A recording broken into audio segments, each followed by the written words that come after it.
Следственный комитет возбудил уголовное дело по факту смерти известной журналистки Кристины Гайд после введения инъекции лидокаина. По данным следствия, 9 июня при подготовке женщины к операции врач ввел раствор лидокаина. После инъекции у пациентки начались судороги, далее последовала потеря сознания и спустя непродолжительное время потерпевшая скончалась в помещении процедурного кабинета.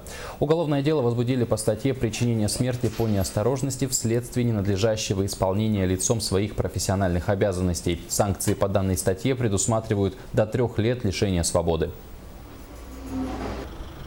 Согласно информации Бюро судебно-медицинских экспертиз, причиной смерти женщины явилась остановка сердца. Вместе с тем, с целью детального исследования, установления правильности проведенного лечения, а также возможных дефектов оказания медицинской помощи, проводится комиссионная судебно-медицинская экспертиза, которая установит причины прекращения сердечной деятельности потерпевшей.